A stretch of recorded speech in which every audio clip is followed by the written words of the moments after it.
High বন্ধুরা, welcome to my new video. তো বন্ধুরা, তোমরা সবাই কেমন আছো? আশা করি খুবই ভালো আছো।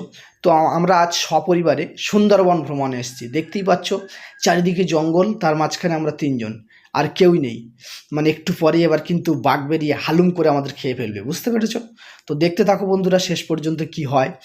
দেখতেই পাচ্ছ ওপারে গ্রাম দেখা যাচ্ছে, অনেকটা দূরে ওই সামনে নদী।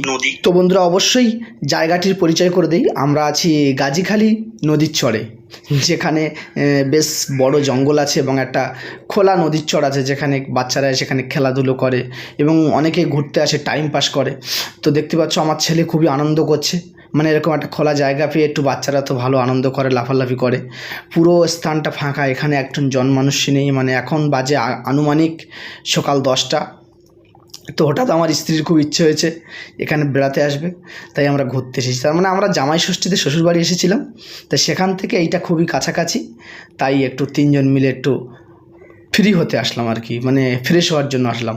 তো আমার ছেলে খুবই আনন্দে আছে, এরকম একটা খোলা স্থান পেয়ে ও খুব আনন্দে আছে এবং ও বকর বকর করেই যাচ্ছে, কন্টিনিউয়াসলি ওর মুখ চলছে, এটা প্রশ্ন করছে সেটা প্রশ্ন করছে।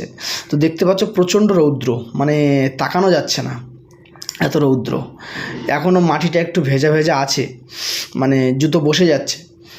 এখন মরানি চলছে বলে নদীর চরে জল উঠছে না, তাই একটু শক্ত আছে। তো চলো বন্ধুরা, শেষ পর্যন্ত দেখা যাক এখানে পরিস্থিতি কেমন হয়। এখানে বাঘসিংহ কিছু নেই বন্ধুরা, আমি জাস্ট ভয় ধরানোর জন্য আপনাদের বলেছিলাম। দেখতেই পাচ্ছ দূরে গরু চড়ছে, মানে এখানে বাঘ সিংহ মানে ভয়ের কিছু নেই বলতে পারো। একদম গ্রামের কোলেই তো, ভয়ের কিছু নেই। দেখতেই পাচ্ছ রৌদ্রে আর থাকা যাচ্ছে না, এবার বাড়ির দিকে রওনা দিতে হবে। তো ভিডিওটি কেমন লাগলো অবশ্যই কমেন্ট বক্সে জানিও, ভালো লাগলে অবশ্যই শেয়ার করে দিও, আর পারলে চ্যানেলটিকে সাবস্ক্রাইব করে দিও। দেখা হচ্ছে পরের ভিডিওতে। টাটা।